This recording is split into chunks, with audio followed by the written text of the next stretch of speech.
Halo semua viewers, welcome back to my channel The Hobbyist Julianto. Oke men, jadi pada kesempatan kali ini kembali kita akan ngopi online lagi men.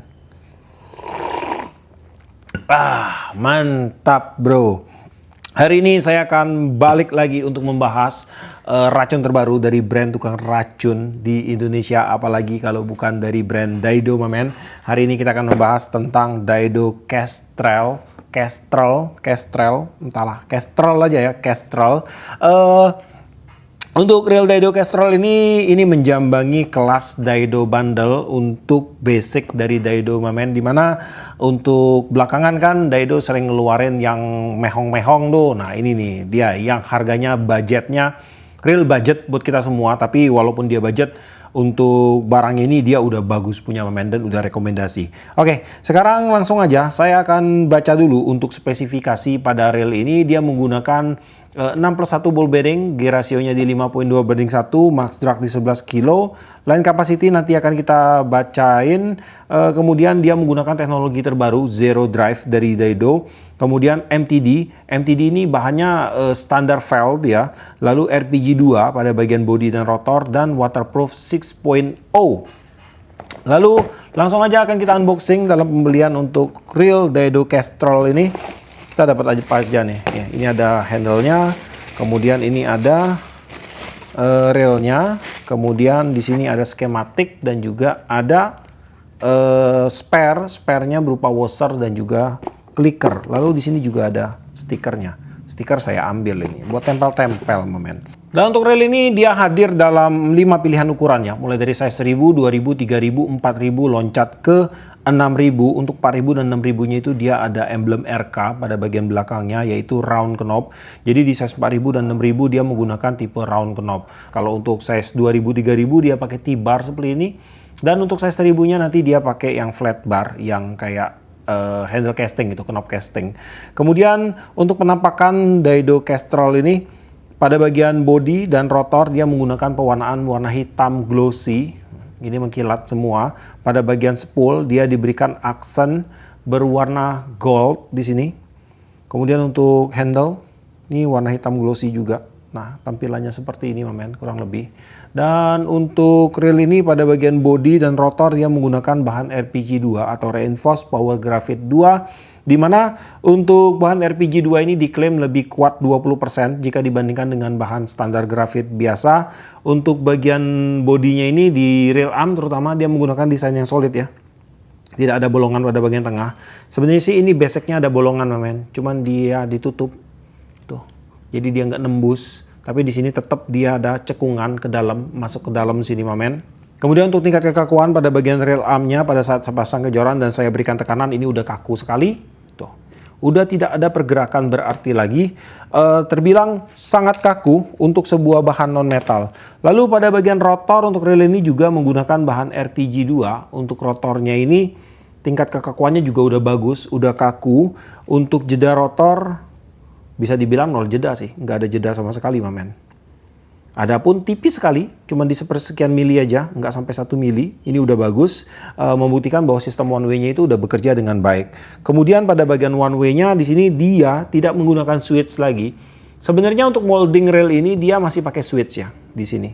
Tapi untuk switch-nya ini dia udah diganti, ditutup dengan rubber seal.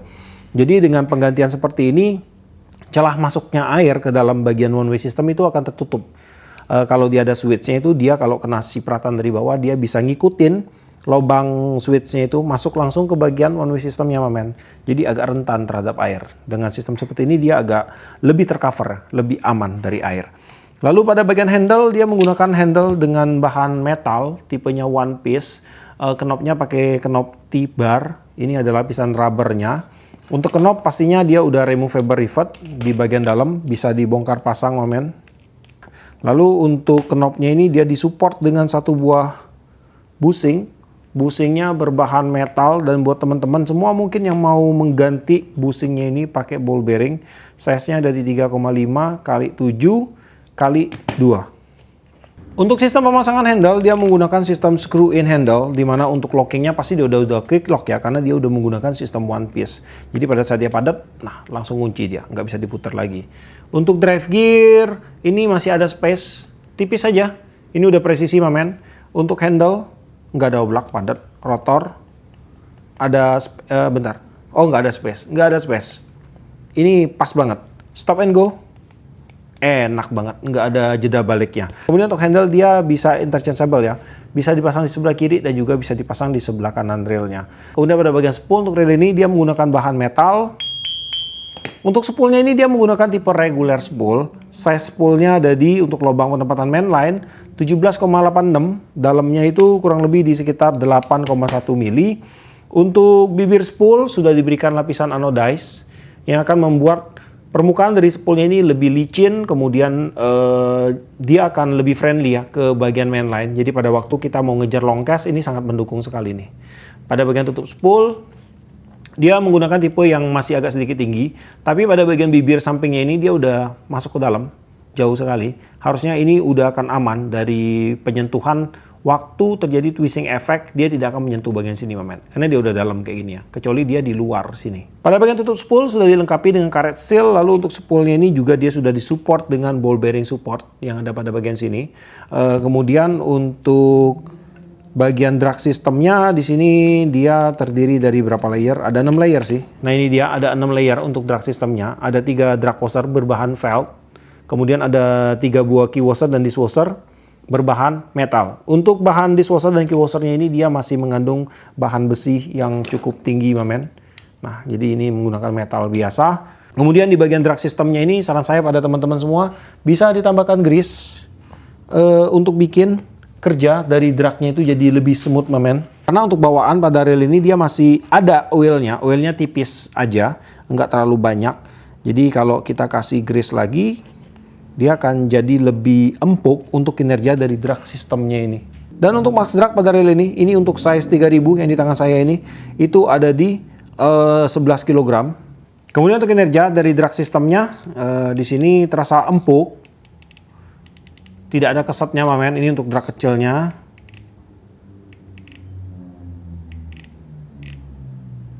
Ya, di posisi drag besar. Nah, di posisi drag besar itu agak ada sedikit keset ya. Mungkin grease-nya tadi kurang banyak saya kasih.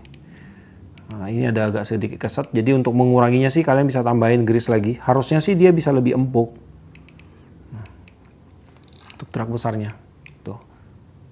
Dari transisi posisi drag diem ke 10 berputar. Nah, dia ada kesetnya. Tapi pada saat dia udah bergerak, empuk dia. Tuh, empuk dia kalau udah bergerak. Kemudian pada bagian bell wire di sini dia menggunakan bahan metal. Untuk bell wire-nya ini dia menggunakan tipe yang klasik kayak gini. Kemudian di bagian bell arm menggunakan bahan RPG2 dan di bagian bell assembly di sini dia menggunakan bahan metal juga. Untuk bukaan bell wire pada saat bell arm terbuka seperti ini sudutnya sangat lebar sekali. Nah, ini tidak akan mengganggu twisting effect sama sekali. Kemudian sekarang kita akan lanjut untuk lakukan beberapa tes sederhana untuk melihat mekanisme dasar dari rail dado Kestrel ini. Pertama-tama pada bagian rasionya dia ada di 5.2/1. Sekarang langsung akan kita tes ya. Kita akan mulai dari sudut sini men. 1, 2, 3, 4, 5. Oke, udah bener banget untuk rasionya di 5.2/1. Kemudian untuk retrieve pada rail ini terasa smooth men. Feel guard-nya itu hampir tidak ada. Karena pada dado yang bundle terbaru ini dia menggunakan teknologi yang terbaru yaitu Zero Drive. Dimana pada bagian drive gear-nya itu mereka sudah menggunakan sistem cutting. Jadi walaupun dia menggunakan drive gear berbahan zinc, untuk pembuatannya udah menggunakan sistem cutting hingga membuat surface atau permukaan yang lebih presisi pada saat gear ketemu dengan gearnya men. Makanya dia menghasilkan putaran yang smooth seperti ini. Kemudian untuk putaran kosong di sini terasa stabil. Lalu pada bagian spring guide di sini dia menggunakan bahan metal dan untuk pairnya dia menggunakan pair dengan tipe spiral atau pair keong. Dan untuk kinerja dari bell automaticnya di sini untuk rilisnya terasa standar sih, nggak terlalu keras, nggak terlalu empuk, standar. Kemudian untuk tendangan balik atau blowback sih terasa tidak terlalu keras juga, tapi juga tidak empuk sih. Cukup enak untuk kinerja dari bell automatic. Lalu di bagian line capacity di sini akan saya bacain dulu. Jika kita menggunakan mainline dengan diameter 0,23 mili masuk 255 meter, 0,26 mili masuk 175 meter, dan 0,28 mili itu masuk 150 meter. Dan di sini saya berhasil masukkan di 200 meter PE beda-beda 0,20 mili atau setara dengan PE 1,5 ke dalam reel Daido Kestrel size 3000. Untuk hasil spooling belum penuh ya, ini masih bisa lah masuk kurang lebih di sekitar 50 meter sampai ke 70 meter lagi. Kemudian untuk hasil spoolingnya juga sini rapi men, tidak ada penumpukan. Untuk hasil lilitan main lainnya pun di sini terlihat rapi ya. Kemudian di bagian drag clicker di sini dia menggunakan drag clicker dengan tipe SW atau Advanced Drag Clicker. Clicker wire-nya dia menggunakan tipe flat, dan untuk housing clicker, nah di sini yang keren adalah untuk Daido bundle terbaru ini di bagian housing clickernya itu dia udah menjadi satu bagian dengan spool, jadi dia langsung di scrap di bagian spool. Untuk housing clicker dengan tipe seperti ini dia akan lebih presisi. Jadi untuk rumahnya itu dia benar-benar akan berada di posisi paling tengah, mamen. Dan untuk kelebihannya adalah untuk suara clicker yang dihasilkan nanti akan jadi lebih stabil. Karena kalau dia pakai sistem yang kayak housing seng gitu, biasanya untuk kelemahannya adalah kalau seandainya pemasangannya kurang presisi, untuk suara clicker yang dihasilkan tuh dia nggak stabil, dia naik turun mamen, karena mungkin pemasangannya itu dia agak miring ke sebelah kiri, kanan, atas, bawah gitu mamen. Jadi pada waktu clickernya kena bagian rapat, dia agak kencang, kena bagian longgar, dia agak kecil suaranya. Tapi dengan sistem kayak gini udah pasti presisi lah, udah pasti berada di tengah sekali. Kemudian untuk kinerja dari drag clickernya, saat saya putar spoolnya dengan tension drag kosong, di sini untuk feel pergesekan antara clicker wire ke bagian housing clickernya itu terasa cukup berasa ya untuk tendangannya itu. Tapi sih di sini kalau saya lihat dari tipe clicker wire-nya dia udah agak padat, udah agak tebal mamen, jadi harusnya aman. Dan juga di bagian housing clickernya itu juga udah diberikan grease, harusnya dia akan lebih aman untuk jangka waktu pemakaiannya. Dan untuk suara clicker yang dihasilkan di sini terdengar cukup nyaring. Jadi jika saya kasih nilai dari 1 sampai 10, saya bisa kasih nilai di angka 7 sampai ke 8. Kita dengar dulu untuk drag clicker sound dari Daido Kestrel ini.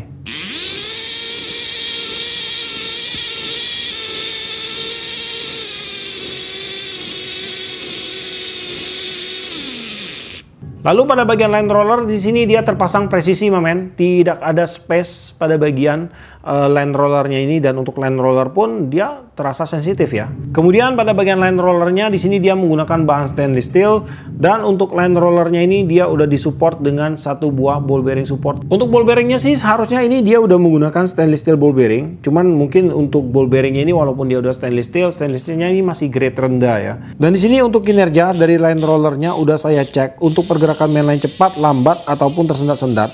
Untuk line rollernya sudah memberikan reaksi yang baik. Kemudian untuk reel ini dia juga sudah disematkan dengan sistem shield water resistant. Ada beberapa titik karet seal yang saya temukan pada reel ini. Yang pertama ada pada bagian tutup spool di sini, lalu di bagian rotor nut.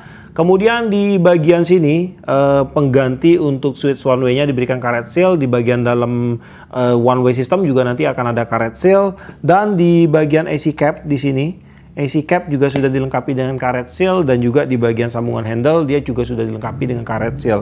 Jadi ada 6 titik O shield water resistant pada reel ini. Untuk berat reel Daido Kestrel size 3000 ada di 268 gram, dan langsung aja sekarang kita akan coba untuk bongkar reel ini, dan kita akan lihat untuk internal parts dari reelnya mamen. Nah, di sini pada bagian spool support dia udah diberikan satu buah ball bearing. Dia pakai size di 3,5 kemudian kali 7 kali 2.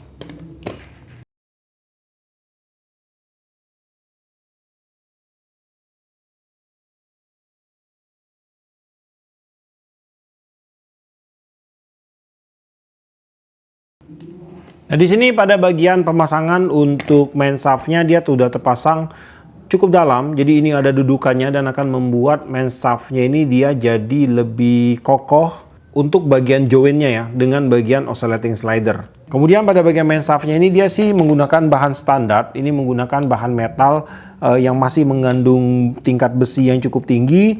Kemudian pada bagian one way system di sini terdiri dari beberapa part juga. Ya, jadi di sini ada satu ball bearing, kemudian ada babysitter. Nah, ini dia babysitternya. Lalu ada one way-nya pakai one way satu arah. Jadi walaupun reel ini pada bagian molding bodinya itu dia menggunakan one way yang masih ada sistem switch one way-nya yang udah di cover dengan karet seal seperti ini, tapi untuk pemilihan one way-nya tetap dia menggunakan one way satu arah seperti ini. Kemudian juga ada one way clutch dan ada pinion gear. Pinion gear menggunakan bahan brass seperti biasa. Lalu juga ada karet seal yang akan menahan air agar tidak masuk melalui celah depan di sini, mamen. Kemudian pada bagian drive gear untuk reel ini, nah ini dia drive gearnya. Untuk drive gearnya ini dia udah mengkilat. Nah ini ciri-ciri drive gear yang menggunakan sistem cutting. Makanya untuk reel ini walaupun dia menggunakan bahan zinc, untuk crank feel-nya itu terasa cukup smooth, mamen. Dan ini menjadi teknologi terbaru dari Daido dengan nama itu Zero Drive ya. Lalu pada bagian asnya ini dia menggunakan bahan stainless steel dan untuk size-nya ini dia ada di 24,85 mili. Kemudian untuk diameter yang sebelah kanan di 7,05 mili, diameter sebelah kiri ada di 799. Untuk diameter main gearnya di 27,40 mili. Lalu untuk tebal gigi di 2,02 mili dan untuk diameter idle gearnya di 11,06 mm. Kemudian kita lanjut lagi di bagian oscillating slider. Di sini dia menggunakan bahan zinc juga. Oscillating slidernya ini dia disupport dengan satu buah slider guard yang ada pada bagian atasnya sini.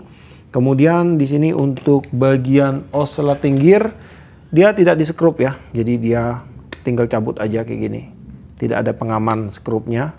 Untuk oscillating slider dia memiliki size di diameter 21,56 dengan tebal gigi di 2,41 mm. Kemudian untuk ball bearing support pada bagian drive gear ini untuk yang sebelah kanan size-nya ada di 6,5 kali 11 kali 3. Kemudian untuk yang sebelah kiri ini size-nya ada di 7,5 kali 14 kali 4. Lalu untuk jumlah ball bearing pada reel ini akan saya hitung. Pada bagian support spool ada 1, di bagian line roller ada 1, kemudian pada bagian drive gear ada 2, dan bagian pinion gear ada 1. Jadi ada 5 plus satunya ada pada bagian one way system. Dan untuk spare part yang bereaksi keras terhadap magnet untuk reel ini terbilang basic sih, cukup banyak tapi wajar. Harganya ini murah, mamen. Yang pertama itu ada pada bagian ini nih, washer untuk bagian clickernya. Kemudian dishwasher, key washer pada bagian spool juga bereaksi keras. Kemudian di bagian sini washer pada bagian rotor. Kemudian nih one way covernya. Lalu main shaft, ball bearing, one way clutch, one way. Untuk skrup semua udah aman sih untuk skrup kecuali ini kayaknya. Nah ini nih di bagian skrup untuk sambungan main shaft. Lalu pada bagian slider guard juga masih bereaksi keras dan untuk pairnya juga maksud saya untuk skrupnya juga masih bereaksi keras terhadap magnet. Terbilang cukup banyak untuk spare part yang bereaksi keras terhadap magnet di sini. Jadi untuk reel ini akan lebih cocok digunakan untuk memancing di kelas freshwater. Tetapi walaupun begitu kalau kalian mau ajak ke kelas saltwater itu nggak masalah, mamen.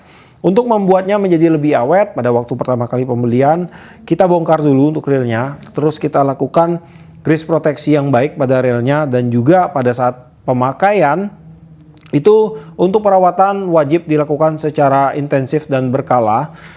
Untuk intensifnya itu tergantung dari keadaan kita nanti di spot, mamen. Seberapa brutal, seberapa ekstrim keadaan kita di spot. Kalau benar-benar ekstrim udah sampai kecebur, kesiram-siram air, itu udah wajib dilakukan perawatan ulang. Tapi kalau mancingnya tuh saya sebut sih mancing kering ya. Kita cuman mancing tanpa ada cipratan air, mungkin karena hawa-hawa laut aja, yaitu pulang tinggal kita lap-lap aja, nggak usah diguyur air juga nggak masalah, mamen. Dan juga perawatan berkala, jangan lupa perawatan berkala itu kalau SW dengan kondisi mancing kering itu per bulan kalau intensif ya, seminggu sekali. 1 bulan tuh kalau bisa sekali lah kita bongkar dan kita lakukan perawatan ulang, mamen, biar barangnya itu tetap awet. Dan juga tetap tidak lupa pada waktu pemakaian itu ya wajib ya untuk teknik yang benar. Jangan asal-asalan aja menggunakan sebuah reel pancing, terutama reel di kelas low end ya. Karena untuk reel kelas low end itu untuk materialnya ya kita nggak akan berharap yang terlalu wow. Dia hanya akan menggunakan material standar, mungkin pengerjaannya aja yang agak sedikit detailingnya agak sedikit bagus, finishingnya agak sedikit bagus. Tapi untuk bahan material sih saya rasa akan standar aja. Jadi Kalau pakainya asal-asalan saya rasa nggak akan bertahan lama. Semua reel juga nggak akan bertahan lama men. Tapi kalau pemakaiannya dalam teknik yang benar itu wajib lah. Reel itu pasti akan awet sekali, apalagi didukung dengan perawatan yang baik. Oke lah, jadi sekarang saya akan rakit kembali untuk reelnya. Ya oke men, jadi tadi kita udah lihat ya untuk spesifikasi, fitur-fitur, mekanisme internal dan eksternal parts dari reel Daido Kestrel ini. Dan di sini kalau kita bandingkan untuk si Kestrel dan yang kemarin kita pernah review itu apa ya? Full Tour ini memiliki basic yang sama sih, karena untuk kedua reel ini bermain di kelas reel standar Daido atau reel bundle Daido men, yang berada di kelas basic. Jadi hanya akan ada perbedaan dari modeling aja untuk reelnya ini. Dan secara keseluruhan sih untuk reel ini udah sangat memenuhi standar untuk sebuah reel di range harga di sekitar 200-an ribu dan bisa menjadi rekomendasi terbaru buat teman-teman semua, apalagi buat para Daido lovers yang sangat suka dalam menggunakan reel basic yang berada di kelas low end dari brand Daido ini men. Nah ini nih, apalagi untuk si Daido ini untuk reel bundle mereka, kalau kemarin sih ada apa ya, ada Mozilla dan juga Okta yang sudah di upgrade menggunakan Duralium gear. Nah kalau untuk 3 seri terbaru dari Daido bundle ini beda lagi nih. Untuk upgrade-annya itu dia ada pada bagian zero drive-nya ini, dia menggunakan drive gear yang menggunakan sistem cutting, jadi dia akan lebih smooth untuk perputarannya. Kemudian pada bagian spoolnya ini dia menggunakan sistem scrub untuk bagian housing clickernya. Jadi untuk clickernya itu nanti akan bunyinya itu akan lebih stabil men. Dan untuk reel Daido Kestrel ini kalau kalian tanya ini akan cocok digunakan untuk mancing dengan teknik apa, untuk bermain casting, turnamen di segala lini, kemudian untuk light jigging, untuk dasaran, bottom, rock fishing itu juga cocok men. Untuk joran di size 3000 kalian bisa gunakan joran dari size 715, 817 hingga ke 1020 LB. Kemudian untuk PE kalian bisa gunakan PE 1, 2, 3 itu cocok men. Dan untuk spot fresh water, tapi kalau kalian mau ajak ke saltwater itu juga nggak masalah, bisa aja. Yang penting untuk perawatan harus selalu intensif seperti yang saya bilang tadi. Dan kemudian untuk harga reel Daido Kestrel ini dibanderol di range harga di sekitar 250 sampai 300 ribu aja tergantung dari ukurannya. Dan untuk link pembelian mungkin kalian berminat, kalian bisa cek aja langsung ke deskripsi saya. Di situ nanti akan saya sematkan untuk link pembeliannya, dan di video ini pun nanti akan saya sematkan untuk link pembeliannya.